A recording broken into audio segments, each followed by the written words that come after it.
Well, hello everybody and welcome back. We are going to move on to chapter 3, looking a little bit at the history of special education. Um, the history, really isn't all that old if we look upon it.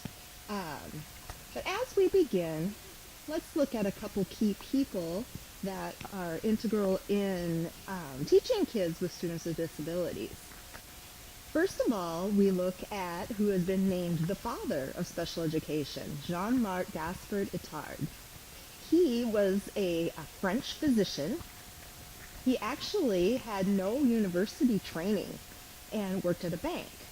Well, then he entered the army during the French Revolution and actually presented himself as a physician and learned his trade there, worked alongside different surgeons, and then later, after being dismissed from the army, he continued to work as a physician. He primarily worked with patients who were deaf and mute and was known as the educator of the deaf. Then he is probably best known for working with the wild boy of Evryon, who was an 11-year-old boy who was found running naked and wild in the woods in southern France. This boy had had no exposure to civilized society.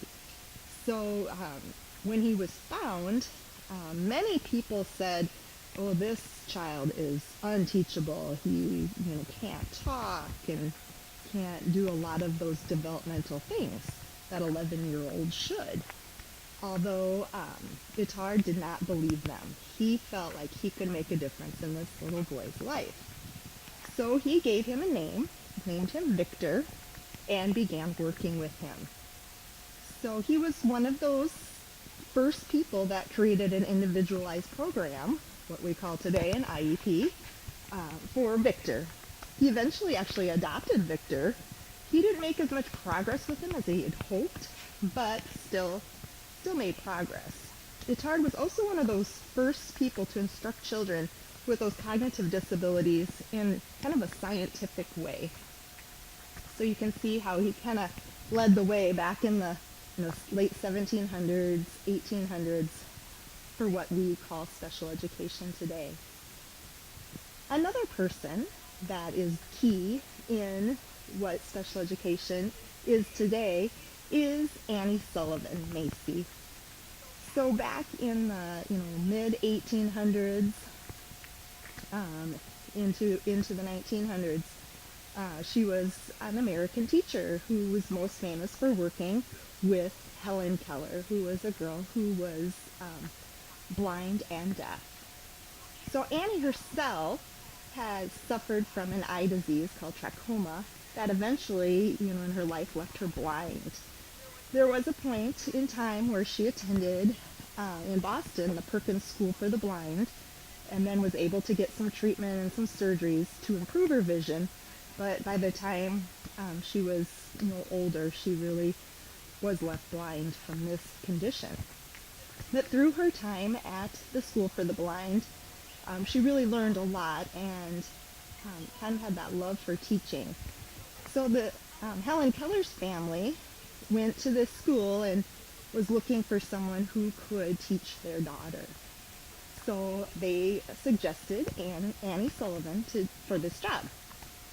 So this kind of began a 49-year relationship between these two, which started out as the teacher-student relationship. She also took care of her as her governess, and then eventually in life they became companions and then friends in the end. What Annie Sullivan did is she really took Helen's interests and methods that worked for her so that she could find success, learn to speak and write and read, all those things, being both blind and deaf, with a lot of the finger spellings and those things. I'd say she's kind of, what in the modern day now we call differentiated instruction. She was kind of a key leader in that back then, just doing what she could to help Helen. So as we look through time, every era, every society has students with disabilities. And we're going to look specifically at American history here and how special education evolved. So we look here in those early years. Uh, Starting out, students with disabilities were very segregated. They were left in institutions and basically considered uneducable. So that was until parents of these children started speaking up. Due to that parental advocacy in 1910, the White House Conference on Children was held, and this kind of got the talk started about getting children, identified and given an education, these children with disabilities. As we go into a little bit farther, in 1918, we started to see those compulsory education laws, where those state governments were looking at ensuring that students were getting an education. Even prior to that, some of the first states to require education were Massachusetts in 1852 and Vermont in 1867. So that was quite a few years before, nationally there were these education laws in 1918. They felt that to educate our students would maintain our democracy and be very important to the future of our country, although this excluded students with disabilities. They were not given any rights under these compulsory education laws. So then, as we go along, getting into the 1950s, which, really isn't all that long ago, we see a big movement in that parental advocacy. National organizations were born. We have the Association for Persons with Severe Handicaps, TASH. We have ARC, the CEC. All those education or those advocacy groups are being born and really pushing for the rights of students with disabilities to an education like typical students were getting.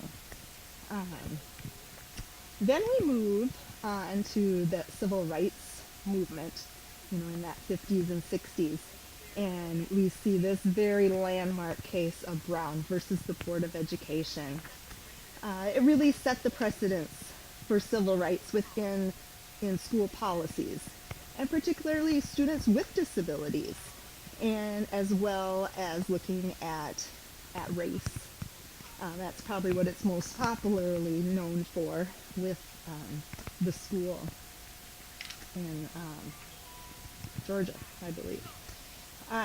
So here we look at that Brown versus the Board says that under constitutional rights, under that 14th Amendment, we were violating the rights of students under that equal protection laws. They did have the right to an education, and therefore giving that right to students with disabilities. So that's kind of that big movement right there in Brown versus Board of Education.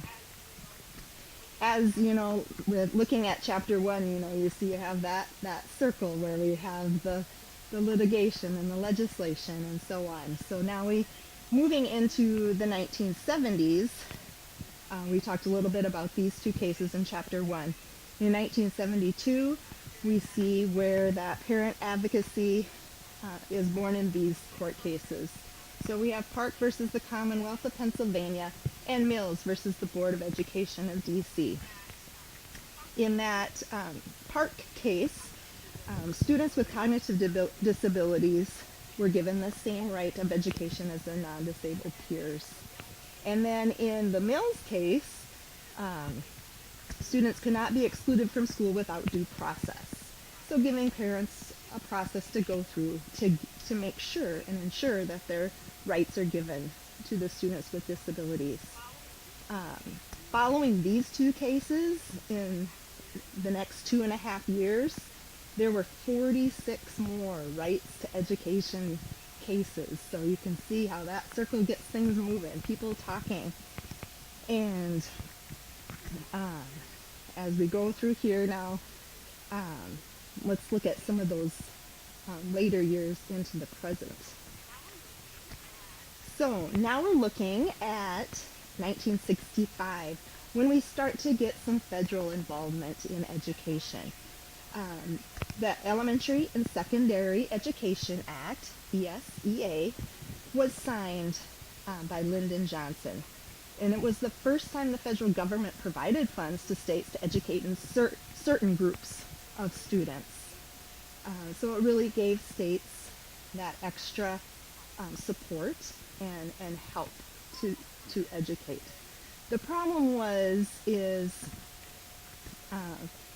the students with disabilities were being included in the schools, but they were also still being very segregated. It was like still almost like the institutions, because they were, in classes with other students with disabilities, and didn't integrate a lot with the typical learning students. So part of the problem was people didn't know how to best teach them. So some of these federal grants helped to educate and train teachers on how to teach students with disabilities. So you can kind of start seeing the progress there. In 1966, we have the Education of the Handicapped Act. This is kind of where we start to see what IDA is today.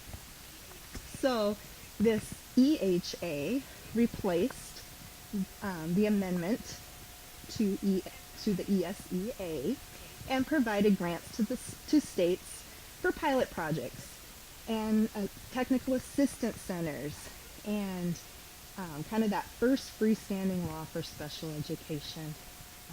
Again, giving them tools to work with these students. Then we move on in 1973, where we get the Rehabilitation Act, Section 504, which you've maybe heard of. So this was our first federal civil rights law for people with disabilities. And it basically prohibited the discrimination against people, due to disability from agencies that received federal funds. So that would include a school. But the difference here with Section 504 is it goes the lifespan. It's not just for school-aged children. And we'll talk more specifically about Section 504 later, but definitely work with students that are on these accommodation plans as well. All right, then moving on to 1975. This is the big act here, Public Law 94-142. And this combined a Bill of Rights for students with disabilities, but it also gave some financial incentive for states to really take this idea on in teaching students with disabilities. This is where we see FAPE born, a free, appropriate public education for students ages 3 through 21. So this was a big, important bill here. And then we go on to the Handicapped Children's Protection Act, and we talked about this in chapter 1 too, where this was where attorney fees were coming up in that case of Smith versus Robinson. And if parents prevailed in a case, then they could have their attorney fees reimbursed. It also was the birthplace of what's known today as Part C, or that Birth to 3 program, and that early childhood involvement. So that was, just back in 1986. So now we move on to 1990, where now we have that Public Law 94-142 is now become IDEA, the Individuals with Disabilities Education Act. And, we dedicate chapter 4, the whole chapter, to IDEA, but this is the heart of what you are going to be doing working as a special educator. So here, really focused in on using that people first language. I am just so passionate about this and really want to communicate that we always need to use people first language. And by people first language, we mean that we don't say, oh, that autistic child, is having difficulty with this task. Instead, we put the person first. We'd say the student with autism is having difficulty with that task. So always put the person first, not the disability. Working with some administrators this past winter in a course similar to this, I was, kind of surprised how that language didn't come as easily to them as I thought it would. So really watch, how you write and how you speak in meetings and such, and remember the person first. Along with person first language, we start to see transition planning becoming important when students are, reaching that age, 16, planning for what happens after school. And another thing is we added some categories. They added the category of autism as well as traumatic brain injury. Now, in 1997, there were some amendments added to IDEA, and the focus here was increasing the quality of our instruction as special educators. There's also kind of the time when we look at No Child Left Behind in 2002 that really focused in on that accountability and those highly qualified teachers, all of those things that we've lived through, right? Then we move on to 2004, and we have again kind of changed the name of IDEA to IDEIA, Individuals with Disabilities Education Improvement Act. So you can see the residual effects of No Child Left Behind with increasing the accountability for students with disability for the classroom, for the school, the district level. There were changes made to the IEP. There was more clarification of identifying students with specific learning disability, really looking at that highly qualified special education teacher, and looking at the rigor of the interventions being used and making sure that they were scientifically based research in those interventions that were being used with the students on a daily basis. So you can see kind of really up in the ante there. So, then that brings us to looking at 2015 and to the present. Here, our No Child Left Behind was recently reauthorized to the Every Student Succeeds Act, ESA, it's also referred to.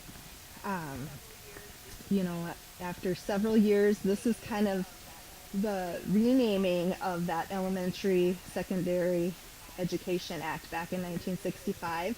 So, 50 years later, we're looking at reauthorizing this major piece of legislation. So what we looked here is, again, looking at those high academic standards, just as No Child Left Behind did. Want to make sure students are college and career ready. Taking a step back from those Common Core standards, they're no longer required. How do we assess standards? We need high quality preschools, really focusing on that early intervention, and also looking at mental and emotional behavioral health of students, which I'm pretty, as a school psychologist, pretty passionate about. That is so important, and what we're seeing in schools today, that is a big piece that we need to focus on that we maybe haven't had to before. Also looking at assessing students with disabilities on those national standardized tests.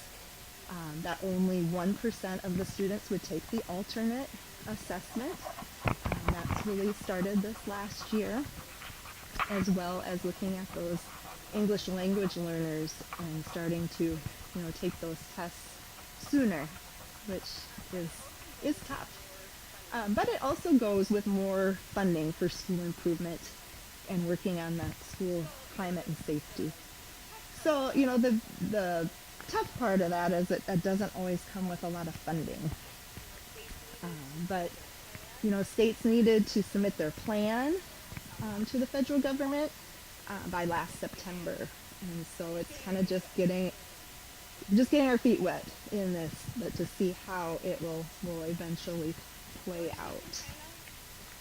So as you can kind of see here between, where we started in the early 1900s and, how parents have always, been the big push early in the history of special education.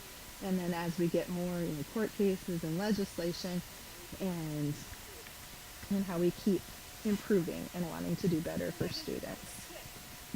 So that gives you kind of a quick review of the history of special education, kind of where we come from. Place yourself in this timeline. When did you go to school, and what was special? What are your memories of special education when you were going to school? And that's part of our forum question for this week as well. So I place myself, my memories of special education. So I was probably in elementary school in the 80s and high school in the 90s, early 90s. And I don't have a whole lot of memories of special education, but I always remember it as a separate thing. Like in elementary school, the teacher would come and take kids and they would go to a different room, and being like kids even are today, I always wanted to go too. Well, why don't I get to go? But my guess is that they were going to get their special education in a resource room.